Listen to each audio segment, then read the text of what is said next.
Dan kita tanya satu soalan ni, kenapa rakyat mula hilang kepercayaan kepada kita? Okey Is, kalau itulah visi engkau orang, iaitu nak memperbaiki, nak menjadikan negara ini negara yang lebih baik, kalau itu visi engkau, tapi kenapa rakyat tak percaya kepada Pakatan Harapan? Jadi soalan seterusnya kita kena tanya. Jadi sebab itu tadi dengan kawan saya tadi, saya kata kita kalau nak jawab soalan itu, loss of trust ini, kita kena buat root cause analysis. Root cause analysis. Kita kena buat root cause analysis kita. Apa root cause analysis yang boleh kita lakukan? Okey. Soal ask this question. Okey, soalan dia, okey, pernyataan dia, rakyat telah hilang kepercayaan kepada Pakatan Harapan. Okey. Itu pernyataan. Dan ini kalau kita tak nak recognize, dia macam ni tuan-tuan The first step towards solving a problem is to recognize there is a problem.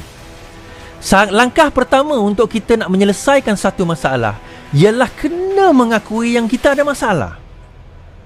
The moment kita kata tak adalah, okey je, tak ada masalah, alright je, okey lah. Oh, kalau Melaka tak ada, itu tak ada apa. Kalau Sarawak teruk hilang 22 deposit, alah itu tak ada benda.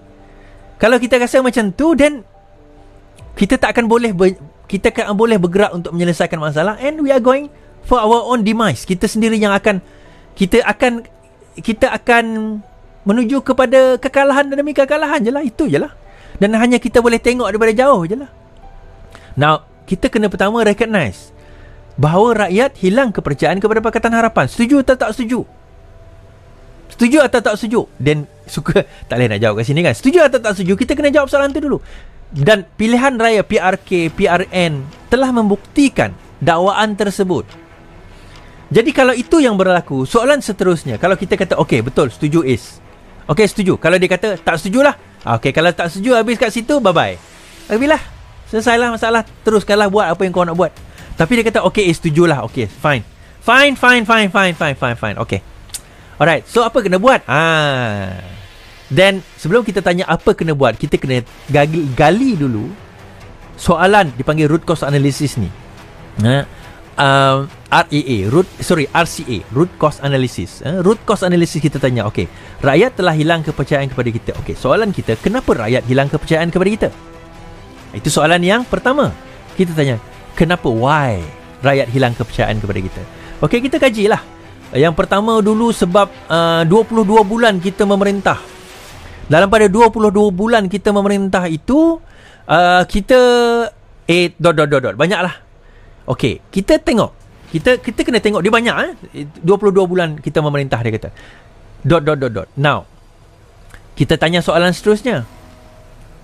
Macam mana cara kita nak betulkan rakyat atau yakinkan rakyat bahawa masalah itu bukan masalah? Sebab deficit of trust ni, dia berlaku disebabkan oleh persepsi yang dimainkan oleh pihak lawan. Macam mana kita nak jawab persoalan ini? So ada jawapan dia. Saya tak intend nak jawab benda tu pada malam ini. Okay, tapi supaya kita dapat nampak root cause analysis, kita nak antara saya sebut antara. Pertama sekali, kerajaan diperintah oleh Mahathir pada waktu itu. Mahathir yang jadi Perdana Menteri. So kita tanya soalan seterusnya, kalau Mahathir lah penyebab dan Perdana Menteri, okey, Mahathir lah salahnya dan Bersatu yang salah dan melompat dan jatuh kerajaan. Okey, kalau itulah sebabnya, dan kita kena tanya soalan yang rasional. Kalau itulah sebab dia, itulah sebab utamanya, kenapa kita masih nak buat kemah besar dengan Mahathir? Itu kita kena baca dan kita kena dengar. Kita kena dengar grassroots kita cakap, kenapa masih kita nak buat kalau Mahathir lah punca dia. Kita ambil contoh tuan-tuan. Okey, kita ambil contoh lah. Logo Pakatan Harapan tu sini, warna dia, warna merah. Merah tu warna siapa? Merah putih. Warna UMNO. Walaupun tak ada putih lah kan, tapi merah juga. Itu warna UMNO. Dia masih nak bawa ciri UMNO dan Bersatu ke dalam Pakatan Harapan. Siapa dia? And yet kita masih nak buat kemah besar dengan dia. Okey, itu cerita lain. Soalan seterusnya kita kata, apa lagi menyebabkan distrust defisit rakyat kepada kita? Kita kata sebab kita tak berjaya nak menonjolkan. Kita tak berjaya nak menonjolkan Pakatan Harapan dalam kepimpinan yang baru di bawah Datuk Seri Anwar Ibrahim. Kita kena terima hakikat tu. Bila Pakatan Harapan bergerak, Pakatan Harapan bergerak dalam kadar parti yang berpecah. DAP dia bergerak dengan DAP, PKR dia bergerak dengan PKR, Amanah dia bergerak dengan Amanah. Dia tak bergerak sebagai satu entiti. Sebelum nak bergerak satu entiti itu, bagi saya kita kena ubah dulu logo dan juga warna Pakatan Harapan kepada biru muda. Itu yang pertama sekali kena buat. Tukar semua. Lepas kita dah tukar yang itu, baru kita bercakap tentang bergerak secara bersama. Bila kita bercakap, nada yang keluar itu nada yang bersama. Dan kepimpinan yang mesti ditonjolkan, mestilah kepimpinan Datuk Seri Anwar Ibrahim. Tak ada Syafiq Abdal mungkin, Tun Mahathir mungkin, Mukris mungkin, tak ada. Ini satu lagi masalah kita. Apabila dalam Pakatan Harapan itu sendiri, kita tak berjaya menonjolkan orang kita, tak berjaya menonjolkan orang kita. Bila saya maksudkan orang kita, dia ada 3 je: Mat Sabu, Anwar Ibrahim, William Guan Eng. Sebaliknya, kita nak turn kepada orang luar. Sampai ada rakan komponen di dalam Pakatan Harapan kata, kita kena tengok pejuang, kita kena tengok muda, kita kena bersama dengan mereka, kita kena bina kekuatan dengan mereka kerana kita nak undi Melayu. Tuan-tuan, saya nak kata, saya sebut tentang politik malas dahulu. Itu politik malas yang ada satu YB dia ambil out of context. Dia kata saya kata orang jentera PKR malas. Itu YB, itu yang malasnya. Bila kau tak dengar full apa yang aku cakap. Politik malas ini ialah bila kita ambil shortcut. Kita tahu kita tak ada sokongan daripada orang Melayu. Apa yang kita buat untuk dapat sokongan daripada orang Melayu? Kita tak nak berusaha, kita tak nak bekerja, kita tak nak turun padang, kita tak nak pergi jumpa dan buat ranting dan buat cawangan, buat kita punya grassroots di setiap tempat-tempat kawasan pedalaman Melayu. Kita ambil shortcut. Kita cari orang yang ada nama dengan kawasan orang Melayu, kita lantik dia. Dan itu yang berlaku dalam Pakatan Harapan tahun 2018. Kita ambil shortcut, kita ambil Mahathir pada waktu itu, kita ambil Bersatu pada waktu itu. Ya, kita menang. Tapi apa harga yang kita kena bayar di dalam kemenangan tersebut? Apa harga yang kita kena bayar? Kita kena bayar dengan pengkhianatan, kita kena bayar dengan caci maki, kita kena bayar dengan rasa ketidakpercayaan rakyat kepada kita. Bila jatuh kerajaan 22 bulan selama 22 bulan tu, jatuh kerajaan pada waktu itu, rakyat tidak salahkan Bersatu sahaja. Rakyat salahkan Pakatan Harapan sebagai kerajaan yang gagal. Kerana apa kita gagal, tuan-tuan? Kita gagal untuk menyekat mereka daripada melompat. Jadi kita bercakap tentang root cause analysis tadi. Kita kena tengok. Dan kita kena akui.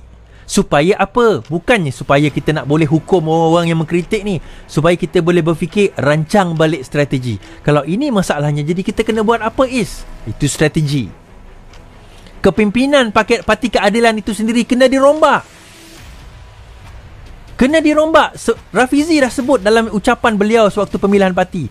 Daripada timbalan ke bawah tu, mestilah mereka yang mendokong Datuk Seri Anwar Ibrahim nak menaikkan beliau menjadi Perdana Menteri. Bukannya sekadar nak dia orang sendiri nak jadi jawatan-jawatan, nak ambil rebut-rebut jawatan ni supaya boleh pegang jawatan-jawatan tertentu.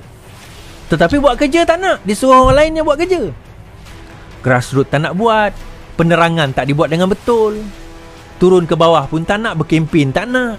Tapi expect nak menang. Expect nak menang. Dan orang yang bukan dalam organisasi parti boleh buat lebih hebat daripada mereka. Yang ada dana, yang ada kedudukan, yang ada pangkat. Macam mana? Jadi itu adalah suatu perkara yang kita kena persoalkan. Kita kena fikirkan. Kita nak kena akui. Kita nak kena recognize. Bila kita mengakui, kita recognize perkara ini, tuan-tuan, baru kita boleh bercakap tentang solution. Nak bercakap tentang, kita nak bercakap, okey, kita nak selesaikan masalah. Okey, betul. So, masalahnya macam ni. Oh, tak ada. Bukan tu masalah dia. If you to get the right answer, you must first ask the right question. Nak dapat jawapan yang betul, kita kena tanya soalan yang betul. The moment kita tanya soalan yang salah, kita akan dapat jawapan yang salah lah. The moment kita tanya soalan yang salah, kita akan dapat jawapan yang salah. Itu saja. The moment kita analyse dengan cara yang salah kerana ego kita ke, dengan kita rasa kita tak boleh dikritik, kita rasa kita tak salah dan sebagainya, the moment that happen, then we get the wrong answer daripada punasihat yang tak betul ni. Sebab itu orang yang nak kena menasihati Datuk Seri Anwar Ibrahim mestilah daripada kalangan mereka yang boleh menasihati dengan cara yang betul. Saya tak salahkan Datuk Seri Anwar, dia dapat nasihat. Saya tahu dia dapat nasihat-nasihat daripada orang-orang tertentu on the ground.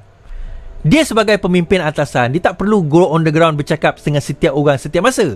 Tak larat bang, umur 74 dah, 75. Tak larat. So dia kena dapat informasi daripada orang bawahan dia. Masalahnya bila orang bawahan dia memberi informasi yang salah. Oh, kita kuat sekarang ini, kita kukuh, kita berjaya, kita boleh menang.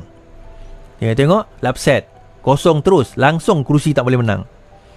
Jadi informasi-informasi ni kena datang bukan setakat informasi mengampu, tuan-tuan. Informasi real. Pimpinan kena cakap, Datuk Seri, ini yang berlaku on the ground. Kalau kita tak buat ini, maka kita akan kalah. Orang yang boleh bercakap dengan kadar, dengan apa orang kata, dengan what do you call that, dengan fakta yang benar, dengan fakta yang benar. Dia perlu bercakap tentang dengan fakta yang benar. Bila dia bercakap dengan fakta yang benar, dengan kritikan yang benar, dengan data yang benar, maka bila dia boleh bercakap macam tu, baru kita boleh bercakap, okay, I can see now the problem. Sebab itu pimpinan, pemilihan parti ni sangat penting. Pemilihan parti kita sangat penting. Tak terlambat lagi, tuan-tuan. Ada yang kata, alah PKR bungkus je Is. Tak terlambat lagi. Kita kena ingat, setiap 3 tahun ke 5 tahun sekali kita ada pemilihan parti. Dan pemilihan parti ini akan menentukan bahawa kita perlu kepimpinan yang baru, ketumbukan yang baru untuk memberi nasihat yang betul kepada Datuk Seri Anwar Ibrahim sebagai presiden kita. Saya tak nampak ada sesiapa boleh mencabar Datuk Seri Anwar Ibrahim sebagai presiden, dan kita masih perlukan beliau. Sebagai Perdana Menteri, kita masih perlukan beliau. Ada orang kata, Is, kita kena cari orang muda, Is. Saya tanya, siapa? Siapa orang muda yang kita boleh cari? Siapa? Buat masa inilah, saya tak kata akan datang. Akan datang, kita akan perkenalkan. Tapi buat masa ini, saya nampak Datuk Seri Anwar Ibrahim je.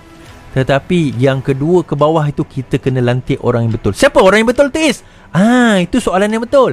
Tak apa, kita akan from time to time kita akan bercerita siapakah mereka yang kalau saya sebut nanti, orang-orang ini kalau ahli PKR, lantiklah mereka, insya-Allah. Lantiklah mereka.